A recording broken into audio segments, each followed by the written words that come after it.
just because you can procreate doesn't mean that you are a creator. Yeah. अगर किसी को वानप्रस्थ में जाना है तो वो गृहस्थ में रह के भी अपने वन में प्रस्थान कर लेता है अपने मन में.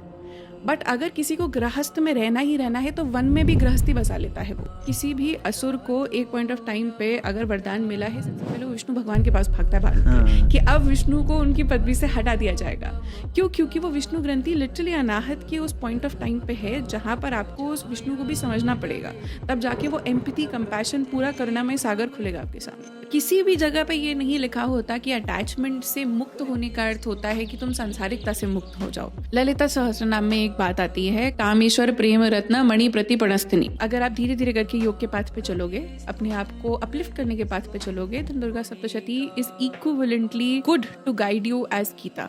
आनंद इज द अल्टीमेट गोल, जहाँ पे सब कुछ सम हो जाता है.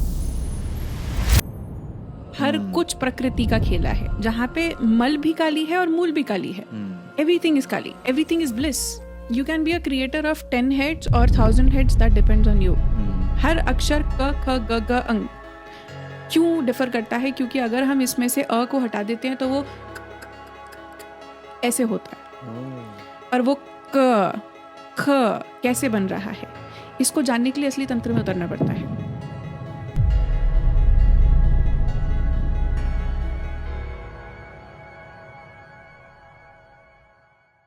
Thank you so much, Ishita, for coming back on Make Sense. Thank you so much आप फॉर हैविंग मी. पॉडकास्ट नहीं कर रहे तो हमारे भाग्य है कि आप आए यहाँ पे हमारे साथ पॉडकास्ट करने.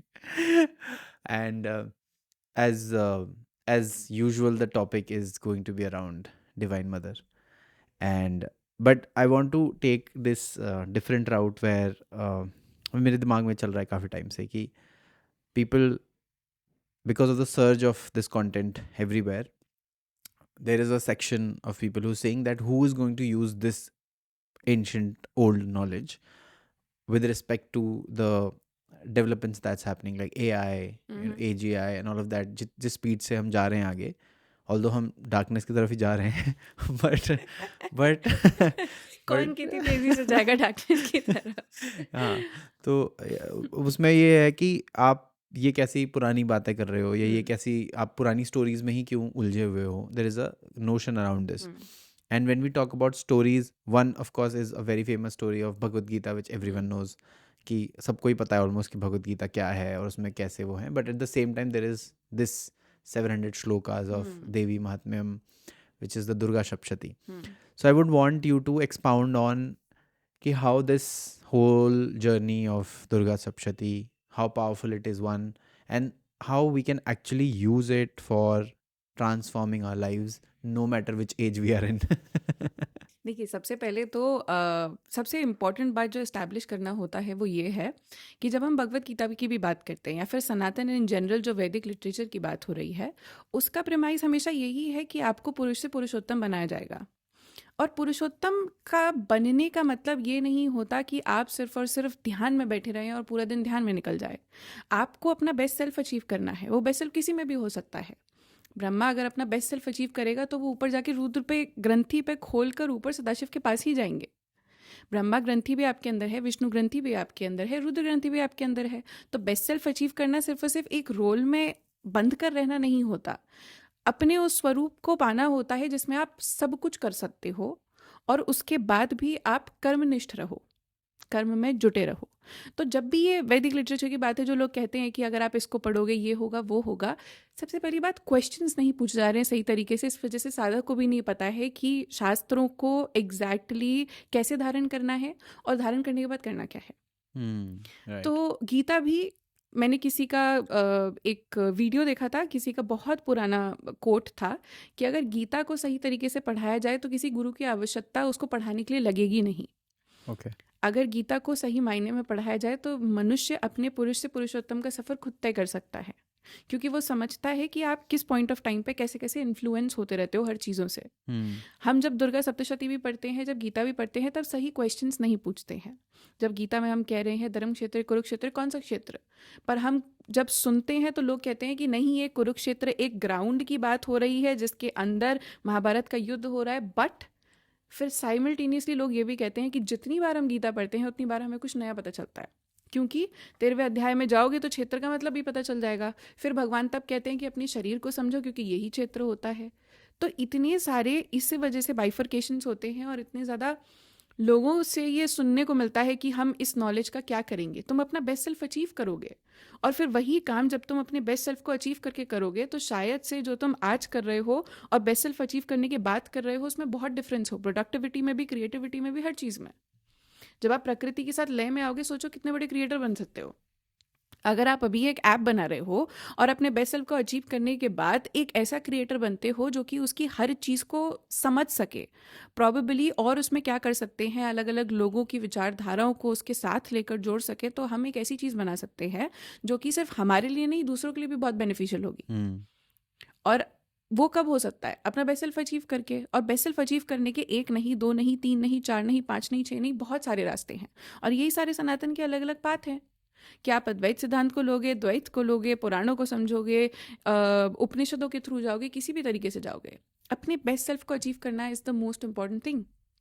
कि आप आसपास की चीज़ों से इन्फ्लुएंस ना हो, कि अपने अंदर जो शक्ति है उसको धारण करो, उसको ऊपर उठाओ और उसके हिसाब से सारे काम करो। क्योंकि छोटी सी चीज़ आती है, हम डिस्ट्रैक्ट हो जाते हैं, तो अपना बेस्ट सेल्फ कैसे अचीव करेंगे? अब उस डिस्ट्रैक्शन को एलिमिनेट करने के लिए ये सारे ग्रंथ लिखे गए हैं, ताकि आप समझ सको कि अपने आप को इस्टेब्लिश कैसे करना है, अपना आधार कैसे बनाना है। मूलाधार खोलना सिर्फ और सिर्फ ऐसा नहीं है हम जादू करने लगेंगे, हम उड़ने लगेंगे। मूलाधार का मतलब अपने आधार को इस्टेब्लिश करो, अपने पैरों को ज़मीन पर खड़ा रखना सीखो। उसके बाद स्वादिष्टान में आओ, अपने सेल्फ को समझो कि तुम हो कौन, क्योंकि तुम्हारी क्रिएटिविटी, तुम्हारी सेंसुअलिटी, तुम्हारा सब कुछ उस स्वादिष्टान से स्टेम होता है। फिर अपने अंदर जो अग्नि है, जो शक्ति है, उसको यूटिलाइज कैसे करोगे? मणिपुर में वही बात होती है। फिर उस अग्नि के साथ अगर आप एक असुर बन सकते हो जो सब कुछ विध्वंस कर सकता है, और एक ऐसे ऋषि बन सकते हो जो दूसरों का उद्धार कर सकता है, वो अग्नि डिसाइड करती है। इसी वजह से उसके बाद अनाहत आ रहा है। सारे असुर जो है वो मणिपुर में फंस के ही रह चुके हैं आज तक, क्योंकि विष्णु ग्रंथि जो होती है हमारे अनाहत में होती है। अगर तुमने देखा होगा, किसी भी असुर को एक पॉइंट ऑफ टाइम पे अगर वरदान मिला है, सबसे पहले वो विष्णु भगवान के पास भागता है भागने के लिए कि अब विष्णु को उनकी पदवी से हटा दिया जाएगा।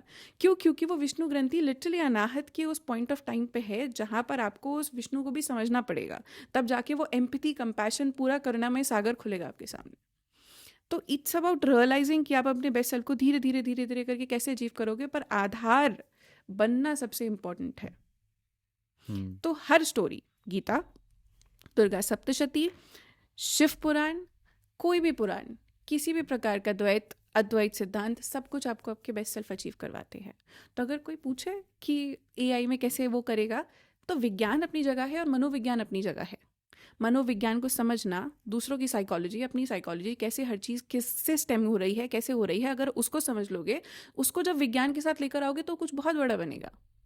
तो कभी कभार हम जब मनोविज्ञान की बात करते हैं, बहुत अंडररेटेड चीज़ है, क्योंकि अब जाके हम समझे हैं कि मेंटल हेल्थ भी एक चीज़ होती है। क्योंकि धीरे धीरे करके ही इस पर काम हो रहा है। लोग तो इसे मानने को तैयार नहीं है। आधे योगियों को तो पागल कहा जाता है। क्यों? क्योंकि मनोविज्ञान समझ में ही नहीं आ रहा है। तो जिस दिन मनोविज्ञान समझोगे, उस दिन विज्ञान को भी यूज़ करना बहुत आसान हो जाएगा, विज्ञान को बढ़ाना बहुत ज़्यादा आसान हो जाएगा। और ये वाला फैक्टर तो है ही है कि मतलब लोग आधे से ज़्यादा धर्म को, हमारे शास्त्रों को अपने बेनिफिट के लिए यूज़ करते हैं। इंस्टेड ऑफ अपलिफ्टिंग अदर्स और uplifting themselves, they are making it a business, and that is the saddest thing. आजकल भी हम कंटेंट देखते हैं, अगर एक बंदा रिसर्च करके कंटेंट बनाता है तो 10 लोग उसकी कंटेंट, रिसर्च कंटेंट को रेप्लिकेट करके बना देते हैं। तो यहाँ पर ये इंटेंशन जो कॉपी करने का है, ये भी नहीं है कि हम दूसरे लोगों को इतनी बढ़िया चीज़ बताएं, वो ये है कि हमारा बिजनेस एस्टैब्लिश हो जाए, विच इज़ ठीक है, सांसारिक रूप से बहुत अच्छी बात है, पर इसमें किसका बौद्धिक विकास हो रहा है? कौन अपने आप को इम्प्रूव कर पा रहा है अपनी थिंकिंग में? बौद्धिक विकास जब तक नहीं बढ़ेगा, जब तक विज्ञान, मनोविज्ञान, ये सब धरे रह जाएंगे। तो the whole point of all the shastra, everything is कि अपने बौद्धिक स्तर को उठाओ, क्वेश्चन सही पूछो, क्योंकि जब क्वेश्चन सही पूछोगे तभी अंदर के जो शिव हैं वो आपकी शक्ति को आंसर करेंगे। माता भी तंत्र में शंकर भगवान से सारा कॉन्वर्जेशन होता है। माता शंकर भगवान से अपने बारे में ही पूछ रही हैं कि अच्छा मेरे काली स्वरूप के बारे में फिर बताइए, और तारा स्वरूप के बारे में, ललिता त्रिपुर सुंदरी के स्वरूप के बारे में, और शंकर भगवान माँ को माँ के बारे में बता रहे हैं पूरे तंत्र में। तो अपने अंदर उस स्टेज को भी इस्टेब्लिश करना पड़ेगा जहाँ पर आपकी क्यूरियोसिटी को उसके आंसर्स खुद से मिलते रहे। पर उस स्टेज पे आने के लिए आपको क्वेश्चंस भी सही पूछने पड़ेंगे। और यही बेस बनता है दुर्गा सप्तशती का। वो जो दो लोग आते हैं, सुरत और समाधि, एक वन में ऋषि मेधा के पास, वो दोनों अपनी लाइफ से इतने त्रस्त होते हैं। जो सुरत होते हैं वो कहते हैं कि मेरे मंत्रियों ने मुझे मेरे राज्य से बाहर निकाल दिया है, सब कुछ ये हो गया, उन्होंने दूसरे पक्ष में जाकर उनकी साथ कुछ ऐसी रंजिश सी करी कि हम यहाँ पर आकर फंस चुके हैं, ये सब हो चुका है और मुझे बाहर निकलना ही पड़ा अपने राज्य से क्योंकि अब मेरा कोई भी नहीं है। तो वो आ जाते हैं वन में ऋषि मेधा के पास। लिटरली जो समाधि होते हैं उनके साथ भी यही होता है कि उनके बच्चों ने, उनकी बीवी ने सारा सब कुछ संपत्ति उनसे छीन ली है और उनको वन में भेज दिया गया है। जब दोनों आते हैं तो दोनों अपने मोह में फंसे हुए हैं, मेरा राज्य कैसा होगा, मेरे राज्य में जो प्रजा है वो कैसी होगी। साथ ही में जो सूरत होते हैं वो कहते हैं कि समाधि होते हैं वो कहते हैं मैं समझता हूँ कि मेरे बच्चों ने मुझे बाहर निकाल दिया है, मेरी बीवी ने मुझको बाहर निकाल दिया, मुझे धक्के मार के बाहर निकाल दिया गया, अब मेरा कुछ भी नहीं है, इन लोगों ने मेरे साथ इतना बुरा किया, बट मेरा मन इसमें फंसा रहता है, मैं क्या करूं, मेरा मन यहाँ पे क्यों फंसा रहता है। राजा भी बोलते हैं मेरा मन मेरी प्रजा में क्यों फंसा हुआ है जबकि मैं वन में आ चुका हूँ। तो एक बहुत अच्छी बात हमें उपनिषद गंगा करके एक सीरीज है देखी हाँ, है ना, यस यस, तो पहले दूरदर्शन में हाँ आती हाँ थी। हाँ, तो उसमें एक बहुत सुंदर बात थी जो मतलब मेरे साथ हमेशा रहती है कि अगर किसी को वानप्रस्थ में जाना है तो वो गृहस्थ में रह के भी अपने वन में प्रस्थान कर लेता है अपने मन में, बट अगर किसी को गृहस्थ में रहना ही रहना है तो वन में भी गृहस्थी बसा लेता है वो।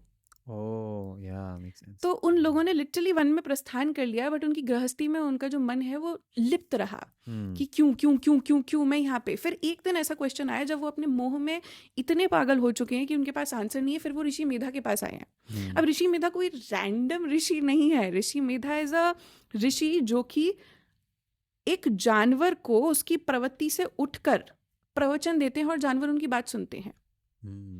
सोचो वो जानवर जो बोल नहीं सकता, वो जानवर जो कि जिसको हम समझते हैं कि ये पशु है, और पशु और मनुष्य में बस इसी बात का फर्क है कि हमारे पास ज़्यादा विवेक है, हमारे पास वाणी है, हमारे पास इतनी सारी चीज़ें हैं, बट उनके लिए, ऋषि मेधा के लिए, उस जानवर में, उस पशु में और मनुष्य में कोई भी भेद नहीं है, क्योंकि उनके पास इतना तेज है, इतना बल है कि वो उसके अंदर की पशुता को भी खत्म कर सकते हैं। तो सोचो मनुष्य के साथ तो क्या ही कर सकते हैं वो। तो जब वो दोनों जाते हैं और वो बोलते हैं कि ऋषि देखो ऐसी ऐसी बात है, हम लोग मुंह में फंसे हुए हैं और हम मतलब बौरा रहे हैं कि हम क्यों फंसे हुए हैं मुंह में और हमें समझ में नहीं आ रहा है। तो ऋषि मेधा बहुत सुंदर तरीके से अनफोल्ड करते हैं इस पूरी बात को। But the only question being, जैसे मैंने कहा, एक साधक को सही क्वेश्चन पूछना ज़रूरी है। यहाँ पे वो साधक ये नहीं पूछ रहा कि मेरे साथ ऐसा क्यों हो रहा है, वो साधक ये बोल रहा है मैं अब ऐसा क्या करूँ कि मेरे साथ ये होना बंद हो जाए। राइट, ठीक है, there is a very fine line between this कि ऐसा मैं अपने अंदर क्या करता जा रहा हूँ कि मेरे साथ यही यही होता जा रहा है और मैं इसे रोकने के लिए क्या कर सकता हूँ। और दूसरा एक अपने आप को एक विक्टिम समझना कि मेरे साथ ये ऐसा क्यों होता है, क्यों होता है, क्यों होता है। तो जब आप उस लाइन को पार करते हो तब आपके पास खुद से आंसर आता है। Then Rishi Medha unfolds Durga Saptashati right in front of them कि आ जाओ, तुम्हें मैं महामाया के बारे में बताता हूँ, महाकाली के बारे में बताता हूँ, जो कि पहला अध्याय होता है दुर्गा सप्तशती का।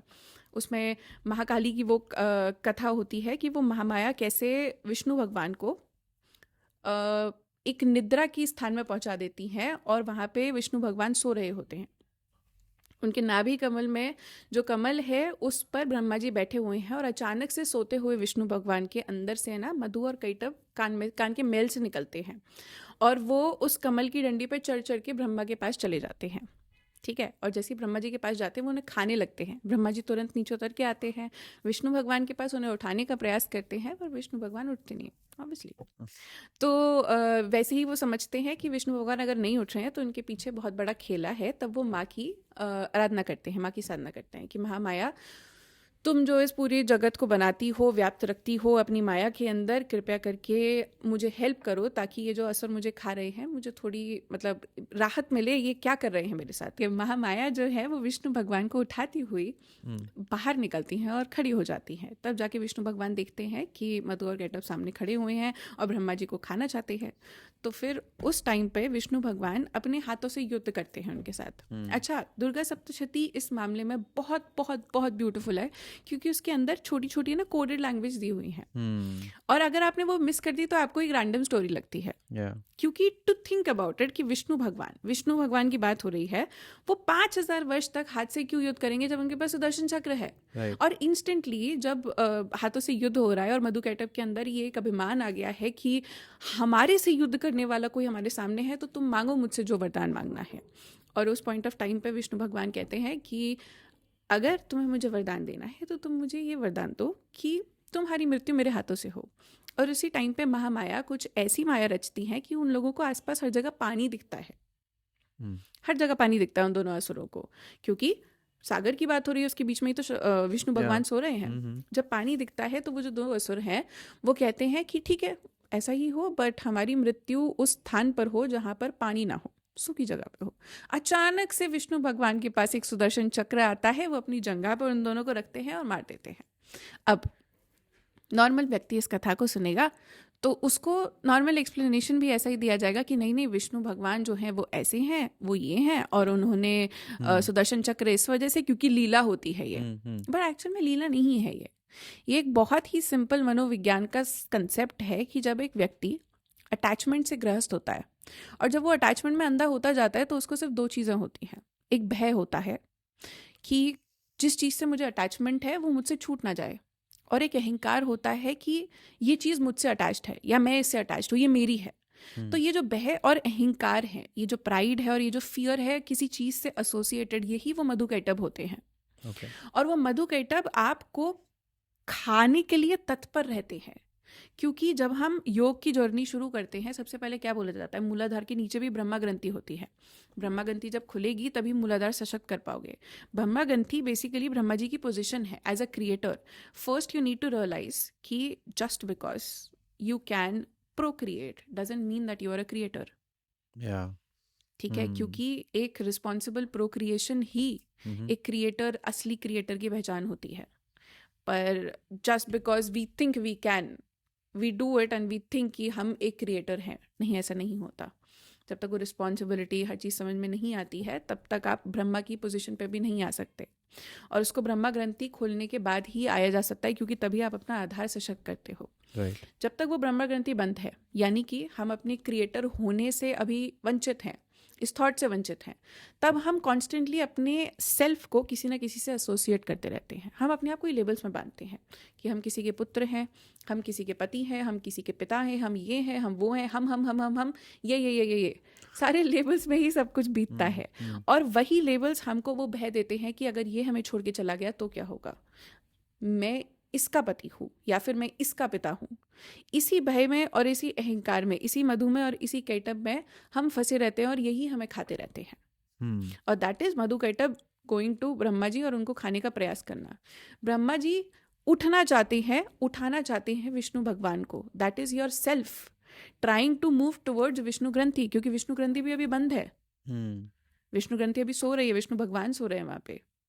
तो एक पॉइंट ऑफ टाइम पे जहाँ पे क्रिएटर ये रियलाइज़ कर रहा है कि अभी मैं भय और अहंकार में फंसा हुआ हूँ और मुझको एक बेटर सेल्फ की तरफ जाना है, तब जाकर वो विष्णु भगवान को उठाने का प्रयास कर रहे हैं। उस अग्नि को अपने अंदर जागृत करने का प्रयास कर रहे हैं जो कि इन असुरों को मार सके, क्योंकि ब्रह्मा जी भी केपेबल नहीं है उन असुरों को मारने के लिए। तो हम जब केपेबल नहीं है उन असुरों को मारने के लिए तो हमें क्या करना है वो विष्णु भगवान हमें आगे बताते हैं। बाह्य युद्ध करने का अर्थ ये नहीं होता कि वो कर नहीं सकते थे। द थिंग इज कि जब हमारी चेतना अभी जागृत हुई है, जब हमें सही गलत का मतलब ही अभी समझ में आना शुरू हुआ है, जब आंखों की पट्टी अभी खुली है, तो अचानक से आप सूर्य को देखना नहीं शुरू करोगे। राइट, धीरे धीरे करके शुरू करोगे देखना। वैसे ही जब अभी अवेकनिंग हुई है, कॉन्शियसनेस अभी आई है, समझ में आ रहा है जगत क्या है, माया क्या है, तब वो बाह्य युद्ध इसलिए हो रहा है क्योंकि वो अभी तत्पर है बट पूरी तरीके से तैयार नहीं है। वो धीरे धीरे तैयार हो रही है। फिर जाकर जब वो एक ऐसी पोजीशन पे आती है जहाँ पे वो भय और अहंकार को भी ऐसा फील करा दे कि हाँ ये मुझे मार सकते हैं, तब जाकर वो जो कॉन्शियसनेस है, आपके अंदर की शक्ति है, वो उन्हें कहती है कि मैं तुम्हें मार सकती हूँ। तो वो कहते हैं कि एक ऐसी जगह हो जहाँ पर पानी ना हो तो ये सारे, ये जो पानी का, लैंड का, अभी अग्नि का भी आएगा, अचानक से माँ आकाश में चली गई और वहां पे युद्ध कर रही है, ये सब आपके अंदर के तत्वों की पूरी जर्नी होती है। अभी मूलाधार की हो रही है क्योंकि ब्रह्मा ग्रंथि खुली है, मूलाधार की बात हो रही है। मूलाधार क्या है? अर्थ एलिमेंट है, उसके ऊपर पानी आता है, पानी स्वादिष्टान। स्वादिष्टान। धीरे धीरे करके उन सब चीज़ों की बात साइमल्टेनियसली होती रहती है। बट ये भी चीज़ें क्या रिप्रेजेंट करती हैं वो ज़रूरी है। अभी उनको ऐसा लग रहा है कि भय और जो अहंकार हैं वो हमारे अंदर किस चीज़ को रिप्रेजेंट कर रहे हैं, जिसकी वजह से उन्हें अभी भी ये चीज़ थोड़ी सी लगती है कि हम विष्णु को हरा सकते हैं, विष्णु हमें नहीं हरा सकता। दैट इज़ कि अगर आप आधार को बनने से पहले अगर पहले ही स्वादिष्टान को रिप्रेजेंट करने वाली चीज़ों की तरफ भागने लगोगे तब भी कुछ नहीं होने वाला। आधार तब भी सशक्त करना पड़ेगा। और आधार तभी सशक्त होता है जब विष्णु भगवान अपनी जंघा पे रखकर उनको सुदर्शन चक्र से काटते हैं। तो जो आपके शरीर की जंघा होती है, अगर उसका एटिमोलॉजी देखा जाएगा तो वो भूमि के साथ निकल के आता है, क्योंकि यहीं पे आपका सारा बेस बनता है, आपके आसन का बेस बनता है, आपके पूरे योग की जर्नी का बेस बनता है। तो यहाँ पर वो जो कॉन्शियसनेस है जो कि अभी ब्रह्मा के रूप में भय से भयभीत थी या फिर एक अहंकार से भयभीत थी, वो धीरे धीरे करके प्रोग्रेस करने लगती है। वो उस भय को, अहंकार को, अटैचमेंट को छोड़ के चलती है। किसी भी जगह पे ये नहीं लिखा होता कि अटैचमेंट से मुक्त होने का अर्थ होता है कि तुम सांसारिकता से मुक्त हो जाओ। नहीं होता। इट्स अबाउट कि तुम अपने आंखों पे ये जो ये पट्टी है, ये जो ये गांधारी बनना होता है, इसको हटाकर देखो। क्योंकि हर क्रिएटर जो कि अपने पूरे सेल्फ को अभी रियलाइज नहीं कर पा रहा है, वो लिटरली इक्विवेलेंट टू गांधारी है। क्योंकि आंखें होने के बाद भी आंखों पे पट्टी चढ़ाना कहीं से भी समझदारी नहीं होती है। प्रॉबेबली लीला के लिए समझदारी होती है, पर उस लीला से समझा भी तो जाता है ना कुछ। राइट। तो वो जो एक स्टेप है वो बहुत ज़्यादा इम्पॉर्टेंट है इस जर्नी में। अटैचमेंट को समझना, अटैचमेंट से अपने आप को डिटैच करना और फिर उस माइंडसेट के साथ इस पूरे जीवन को देखना।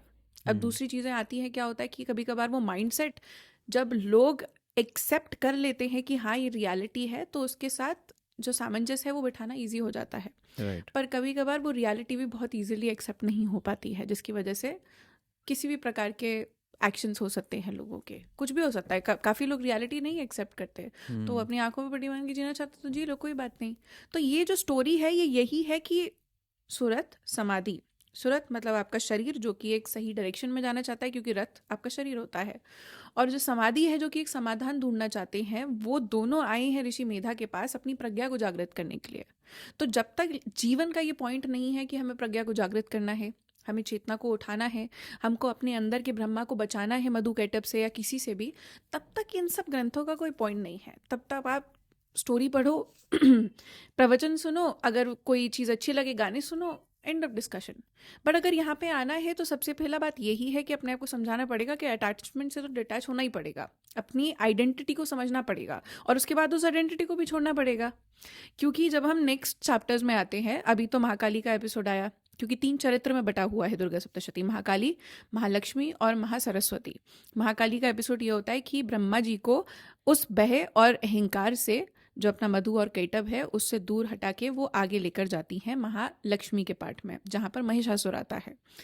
महिषासुर का जब युद्ध चल रहा होता है तो एक बहुत इंटरेस्टिंग बात आती है जो कि अगेन हर कोई मिस कर देता है, ये कि जब माँ ने महिषासुर की सेना का अपनी तलवार से सबके गले काटे थे, तो बिना गले के उनके जो धड़ थे वो माँ के साथ युद्ध कर रहे थे। मतलब उस सेना का कोई भी सर नहीं है, वो धड़ के साथ युद्ध कर रहे हैं माँ के साथ बिना सर के। तो सोचो कि अगर आपकी बुद्धि जो कि आपके हर एक्शन को गवर्न कर रही है, अगर वो बुद्धि भी आपके पास ना हो, तो आपके अंदर ऐसी क्या चीज़ है जो कि आपको फिर भी चलाए जा रही है, राइट? अगर आपकी बुद्धि आपसे अलग हटके चली गई है, क्योंकि अगर कोई गलत डिसीजन लेता है तो हम क्या कहते हैं कि तुम्हारी बुद्धि खराब हो गई है क्या? अगर तुम्हारी बुद्धि तुम्हारे पास है ही नहीं है, तो वो क्या चीज़ है जो कि तुमको अभी भी तत्पर कर रही है, इतना ज़्यादा एक्साइट कर रही है माँ के साथ युद्ध करने के लिए कि नहीं मैं युद्ध करूंगा, मैं युद्ध करूंगा। वो धड़ ही भाग रहे हैं तलवार लेके माँ के पीछे। तो क्या है वो चीज़? वो महिषासुर है। वो महिषासुर की सेना जो कि उसके अंदर असिलोमा, बिडाल, चक्षुर ये सब आ रहे होते हैं, ये सब आपकी इंद्रियों के विकार होते हैं। ओके। चिक्षुर आपकी आंखों से रिलेटेड होता है। असिलोमा जिसके स्किन के ऊपर ये जो बाल हैं, ये सुई या फिर तलवार जैसे हैं। मतलब बाल पूरा सरफेस जिससे कि आप प्रकृति को फील करोगे, प्रकृति को अंदर और बाहर आता जाता फील कर सकते हो, उसके ऊपर ही तलवारों से बनी एक पूरी परत छुपी हुई है, तो कैसे करोगे फील, क्या Yeah. करोगे? हर किसी पॉइंट पर जब जब महिषासुर की सेना का एक एक असुर का नाम आता है, वो आपके किसी ना किसी, आप एटिमोलॉजी में चले जाओ उसके, एक अमरकोश पकड़ो, संस्कृत की बुक खोलोगे, जब उसका नाम देखोगे तो वो आपके किसी ना किसी आँख के, नाक के, मुख के, कान के, त्वचा के किसी ना किसी सेंसेस की एक विकृति को रिप्रेजेंट करेगा। सब ज़रूरत से ज़्यादा देखना, आँखों का रोग होना, वो लिटरली एक बिडाल का नाम था या किसी और असुर का नाम था उसमें। महाहनु, इन सब के नाम आपकी इंद्रियों की विकृति पे होते हैं। अगर आपकी इंद्रियों में विकार है, यानी कि आपकी इंद्रियां बस और बस आपके शरीर को एक सेंस ऑफ एक्साइटमेंट देना चाहती है, तब आपकी बुद्धि काम करना बंद कर जाएगी। Yeah. तो वो एक्साइटमेंट ही ड्राइव करता है आपके जीवन को। दैट इज लिटरली द सेना बिना सर के माँ के साथ लड़ती हुई। तो वो महिषासुर था। महिषासुर वो पूरी इंद्रियों के विकार को अपने हाथों में बंद करने वाला था, जो कि सिर्फ और सिर्फ एक्साइटमेंट से ड्राइव होता है, आपकी कामना से, आपकी वासना से ड्राइव होता है। और आनंद और खुशी में एक बहुत बड़ा फर्क होता है। आप संतुष्ट हो पर आप आनंदित नहीं हो, जरूरी नहीं है ये। Okay. आनंद के बीच में वो महिषासुर खड़ा होता है, क्योंकि वो आपको वो खुशी आपके सेंसेस से दिलवा रहा होता है, कि आंखों से, कान से, नाक से, मुख से, ये सब तभी जाकर जो महिषासुर मरता है तो वो विकारों को भी खत्म किया जाता है। महिषासुर तब भी कोशिश कर रहा होता है कि वो रूप बदल बदल कर माँ से युद्ध करता रहे, क्योंकि कामना वासना का सिर्फ एक रूप नहीं होता, बहुत सारे रूप होते हैं। Yeah. तो वो जो अंदर का एक ऐसा तत्व है जो कि इतना विकृत है कि आपको आपके सेल्फ तक नहीं पहुंचने देगा, आपके पुरुषोत्तम तक नहीं पहुंचने देगा, बट रूप बदल बदल के आपके सामने आता रहेगा। That is your Mahishasur for you, जो कि आपकी बुद्धि को लिटरली अपने कब्जे में करा हुआ है, और बुद्धि नहीं है आपके पास, वो ये रिप्रेजेंट करता है, उसकी सेना ये रिप्रेजेंट करती है। फिर माँ आती है। अब जब नेक्स्ट वाले में जब महालक्ष्मी ने महिषासुर का वध किया, तो इसके बीच में काफ़ी सारी कथाएं भी आती हैं, जहाँ पर माँ का प्राकट्य कैसे हुआ, सारे देवता मिलकर अपनी एनर्जी को एक जगह पे इकट्ठा करते हैं और प्रकृति का वो स्वरूप दिखने लगता है। शंकर भगवान से माँ का मुख दिखता है, यमराज से माँ के बाल दिखते हैं, हाथ जो हैं वो विष्णु भगवान से दिखते हैं, उंगलियाँ सूर्य से दिखती हैं। अब माँ के कौन से पार्ट किस शक्ति को रिप्रेजेंट करते हैं वो इसमें बताया गया है। अब इन्हीं चीज़ों को जब हम बड़े बड़े सहस्त्र नाम में, जैसे कि ललिता सहस्त्र नाम में लेके जाते हैं, तो जब हम माँ की भुजाओं के बारे में बात करते हैं, उनके हाथों में क्या है, तो वो क्रियान्वित जो कर रही हैं माँ सृष्टि को, वो विष्णु भगवान की सृष्टि से कर रही हैं। इसको भी ऐसे देखा जाता है। बेसिकली ये सारे पुराण, ये शास्त्र जब तक आप साइमल्टेनियसली नहीं पढ़ोगे, या फिर एक के बाद खुद भी प्रोग्रेस नहीं करोगे इनमें, तब तक इनका भी कोई पॉइंट नहीं है, क्योंकि वो हमेशा बंद ही रहेंगे। जब आप यहाँ पर जाते हो, छोटा सा वो करती हूँ मैं कि ललिता सहस्त्र नाम में एक बात आती है, कामेश्वर प्रेम रत्न मणि प्रतिपणस्थनी, यानी कि कामेश्वर ने, शंकर भगवान ने अपना प्रेम का रत्न माँ को दिया, और उसकी जगह माँ ने उनको 2 प्रेम के रत्न दिए, यानी कि अपनी ब्रेस्ट्स। अब जब यहाँ पे दुर्गा सप्तशती में देखते हैं, तो माँ की ब्रेस्ट प्रकट होती है चंद्रमा के तेज से। चंद्रमा के तेज से जब वो प्रकट होती हैं, तो वो ये रिप्रेजेंट करता है कि वो जो चंद्रमा की अमरता है, वो जो अमृत है, वो माँ के ब्रेस्ट में, अब चाहे वो शिशु के रूप में देखा जाए कि शिशु अपनी माँ से अमृत पाता है, वैसे दूसरा चंद्रमा की 2 कलाएं होती हैं, जो कि 16 कलाओं में से 2 होती हैं, पूर्णामृता और अमावस्या, अमा कला और पूर्णामृता, वो माँ की 2 ब्रेस्ट होती हैं।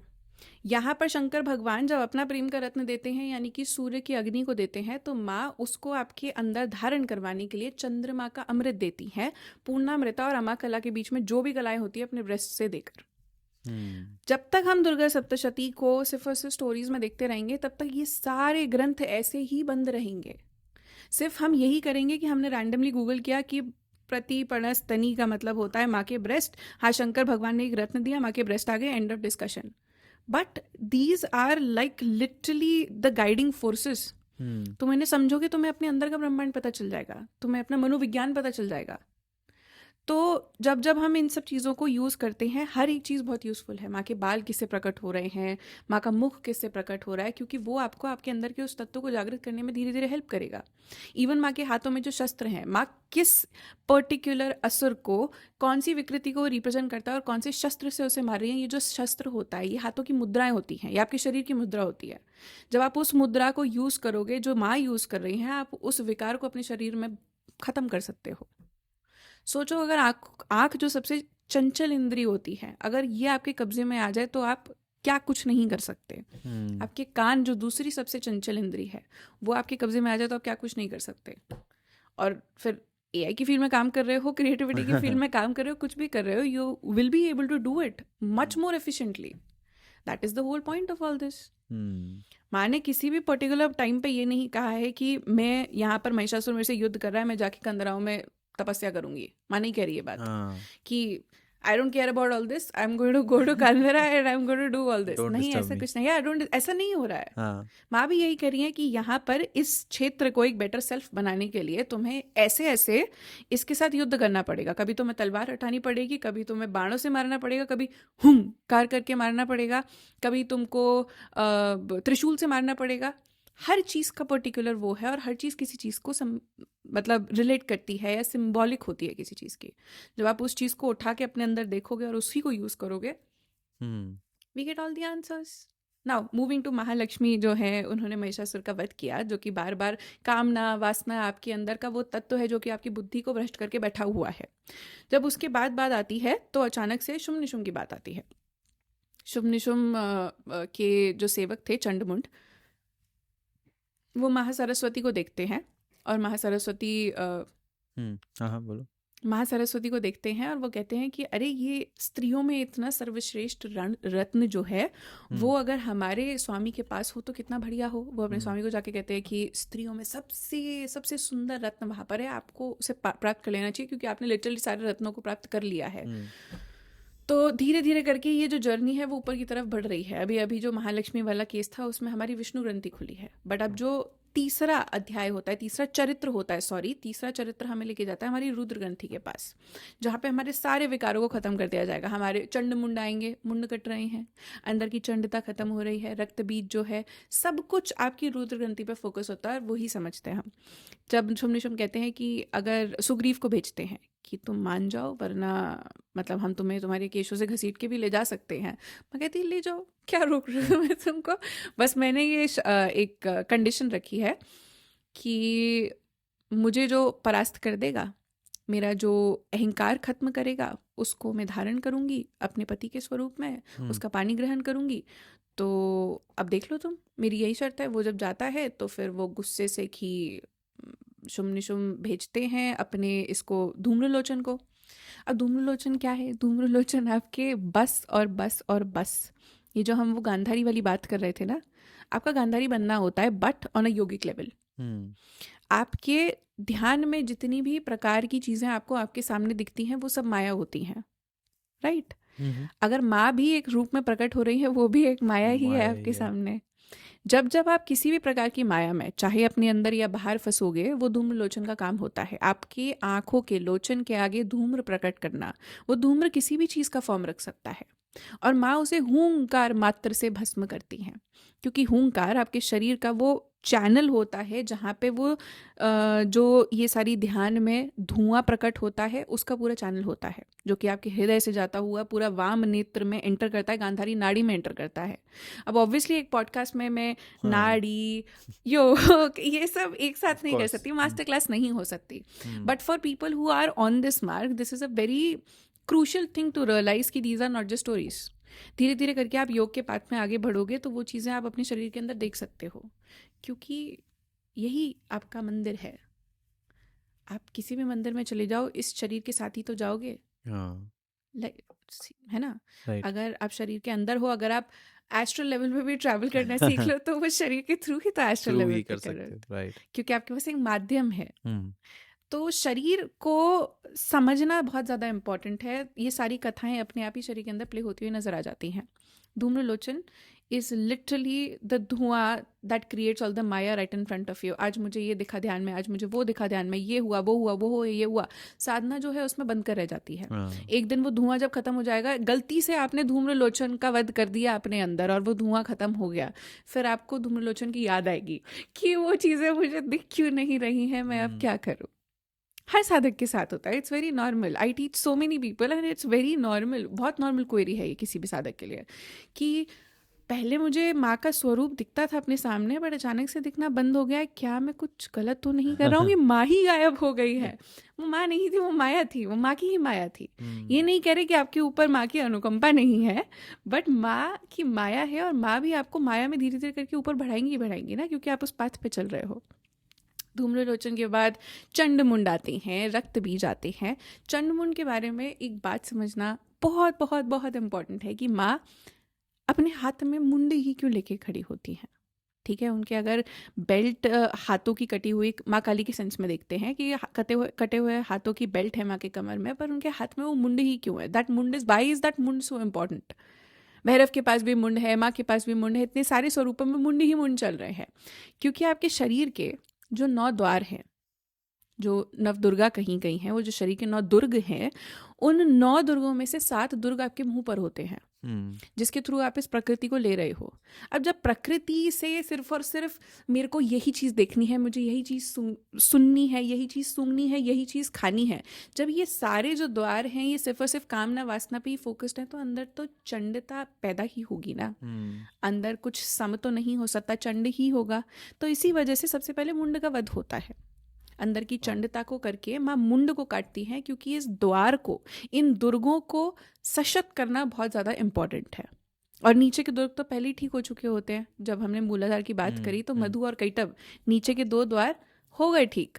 पर अब जब ऊपर की बात आई है कि ये पूरा, ये जो 7 दुर्गों का आपने चेहरा बना रखा है, जिससे कि पूरी आप सृष्टि अंदर ले रहे हो, माँ उसको ही काट के अपने पास रखती है कि अब सुन, अब मेरी बात सुन।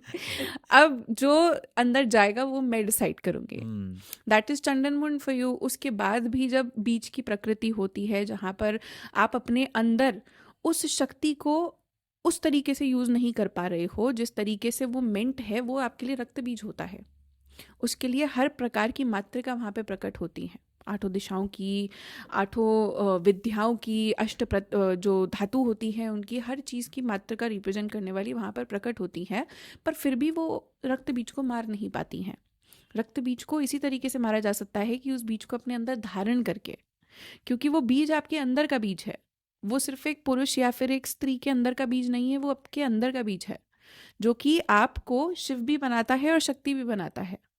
पर जब तक आप अपने आप को ऐसे बांट कर रखोगे कि नहीं हम पुरुष हैं तो हम अपने आप को शिव के रूप में देखेंगे या शक्ति के रूप में देखेंगे, वो जो बटना है वो बीज का अंकुरित होना वहीं की वहीं खत्म कर देता है। इसी वजह से माँ ही उसको ग्रहण करती हैं वापस से। और बहुत सारे ऐसे युद्ध चलते रहते हैं छोटे छोटे, बट फिर शुंभ निशुंभ आते हैं। अब साधक के लिए शुंभ निशुंभ को समझना बस इतनी सी बात होती है कि जैसे चंडमुंड आ रहे थे पैर में, जैसे महिषासुर आ रहा था, ये आ रहा था, वो आ रहा था, वैसी चंडमुंड है। बट एक बहुत ही सुंदर बात शुंभ निशुंभ है, बट एक बहुत ही सुंदर बात है कि जब निशुंभ का वध माँ करती है ना, अचानक से निशुंभ के अंदर से एक और पुरुष प्रकट होकर बाहर आ जाता है, और वो माँ को बोलता है वहीं खड़ी रह, मैं तेरा वध कर दूंगा। मैं जब पढ़ती हूँ तो मैं ट्राई करती हूँ कि मैं असुरों की आवाज में ये सोचने का वो करूँ कि अगर एक असुर अभी अभी नीचे लेटा है, अचानक से उनके अंदर से एक पुरुष प्रकट हो रहा है, वो कह रहे खड़ी रहो, वहीं पर खड़ी रहे।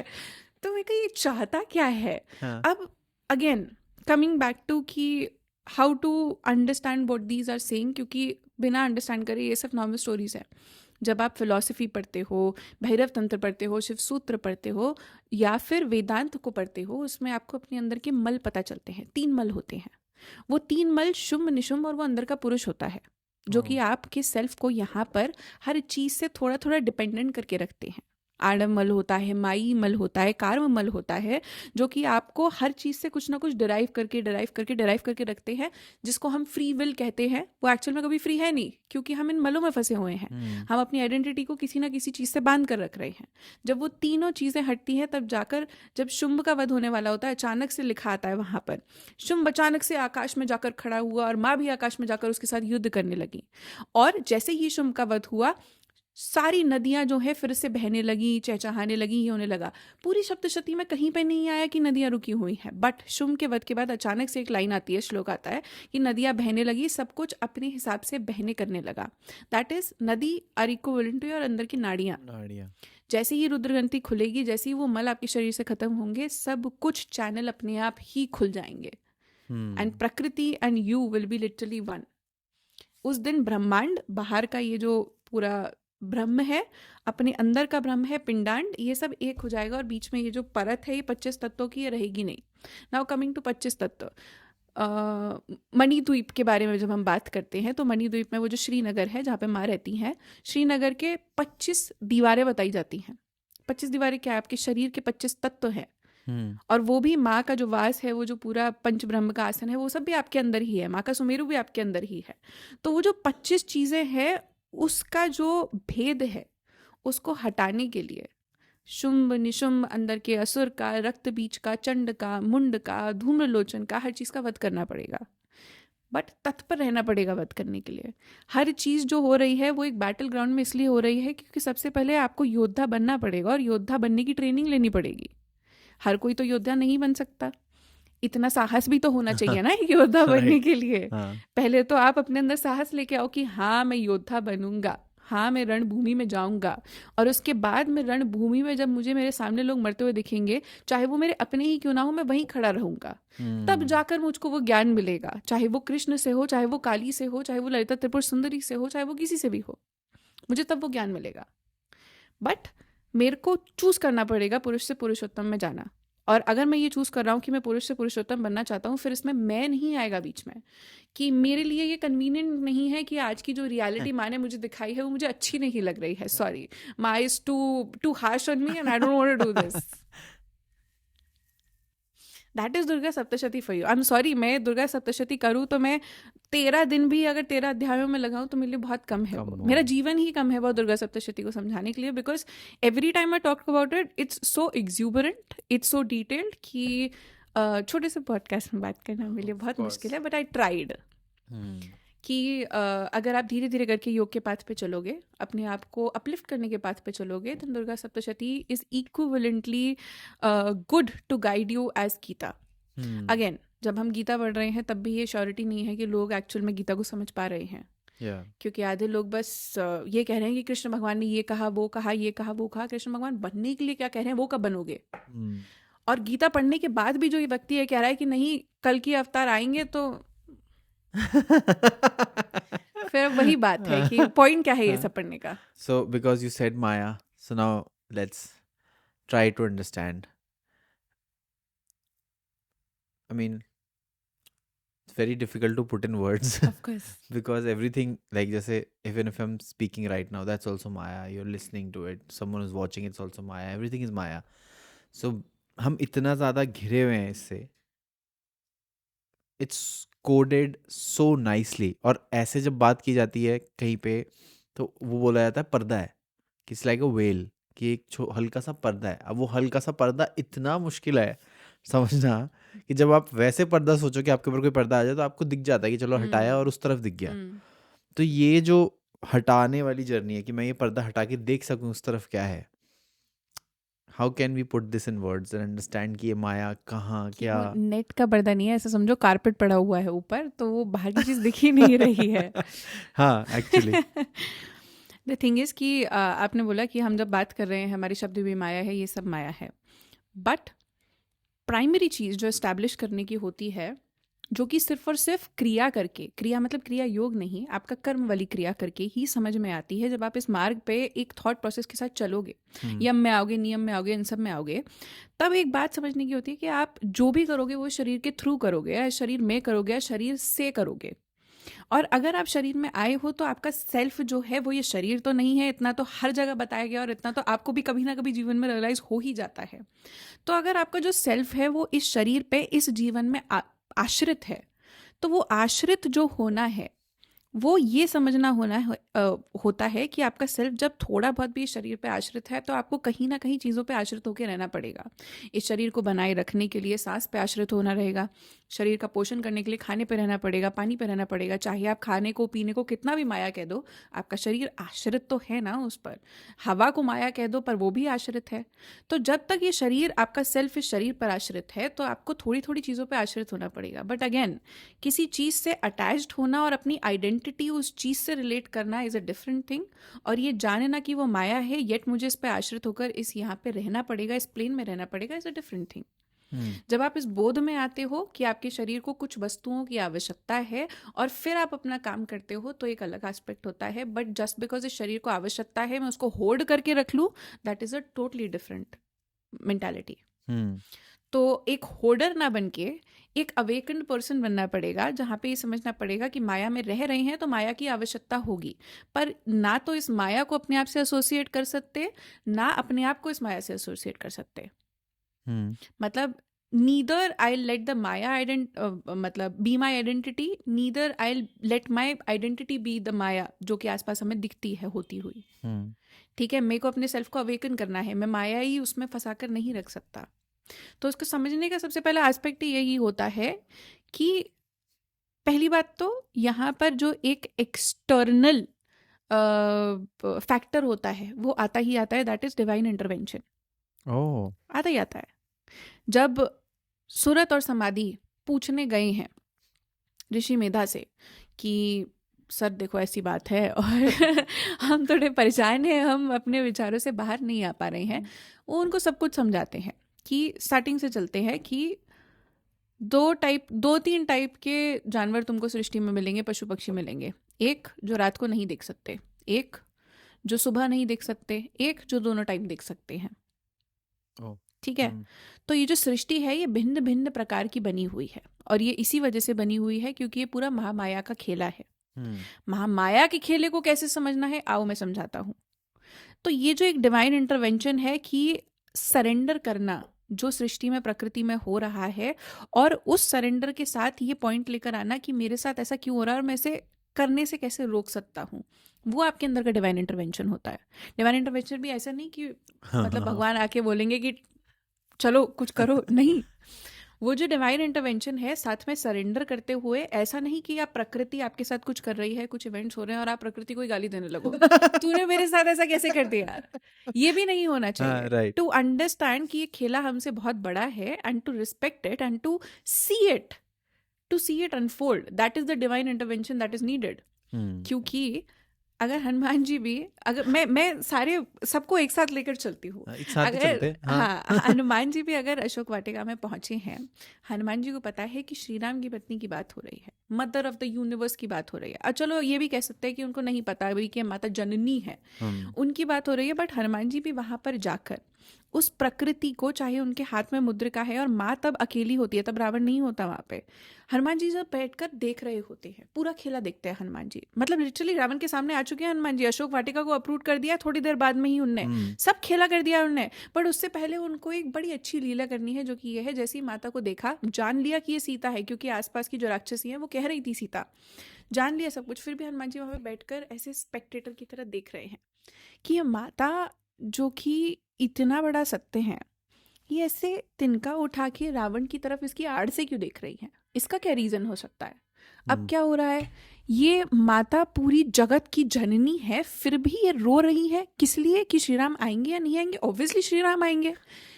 To be that sadhak who is as still as Hanuman ji is in Ashok Vatika, to see prakriti unfold in front of them, that is the whole point of this journey. Can you be that still? Can you be that devoted? Can you be that surrendered? Can you be?